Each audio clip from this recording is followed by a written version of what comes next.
Mengisi masa kampanyenya, calon wakil gubernur Bali nomor urut 2, Ketut Sudikerto, melakukan belusukan ke Pasar Ketapian dan Pasar Timur. Kedatangan Ketut Sudikerto mendapatkan sambutan antusias para pedagang dan masyarakat.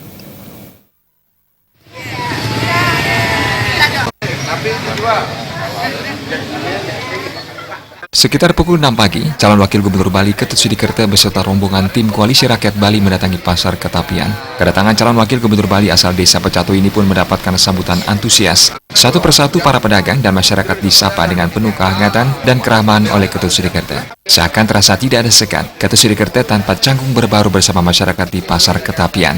Tidak hanya berkeliling pasar dan menyapa para pedagang, Ketut Sudikerto memborong berbagai barang dagangan yang dijual, mulai dari jajanan, sarana upakara, sayur mayur, dan ikan tanpa menawar harga lagi. Bahkan setelah dibeli oleh Ketut Sudikerto, berbagai barang belanjaan tersebut kembali dibagikan kepada masyarakat. Masyarakat tampak antusias menerimanya. Di sela-sela belusukan di Pasar Ketapian, calon wakil gubernur Bali Ketut Sudikerto mengapresiasi pemerintah Kota Denpasar yang telah melakukan revitalisasi terhadap pasar-pasar tradisional, termasuk Pasar Ketapian. Pasar Ketapian terlihat lebih bersih dan nyaman, serta pengelolaan pasar sudah baik. Penempatan pedagang sayur mayur, buah-buahan, serta ikan dan daging telah terpusat satu tempat sehingga mampu memberikan kenyamanan bagi masyarakat melakukan aktivitas di pasar.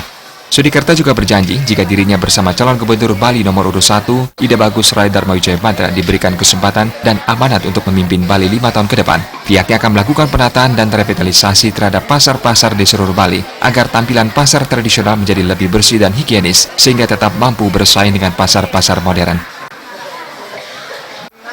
Memang pasar-pasar konsep kita untuk membangun kemajuan UKM dan IKM masyarakat kita harus menata pasar tradisional kita untuk tidak bisa untuk mampu bersaing dengan pasar modern yang menghadapi era global ke depan itu.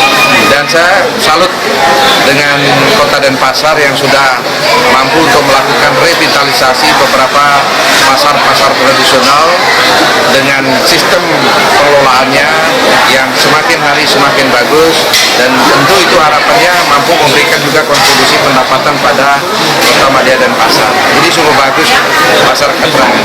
Kemudian dari sisi SDM juga saya lihat tadi para pedagang itu lancar semuanya, kemudian konsumen membutuhkan pangannya juga lancar semua.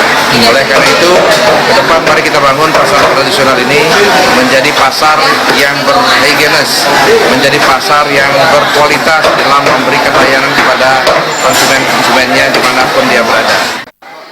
Selain Pasar Ketapian, calon gubernur Bali nomor urut 2, Ketut Sudikerto juga melakukan belusukan ke Pasar Biaung. Suparyana, Bali TV.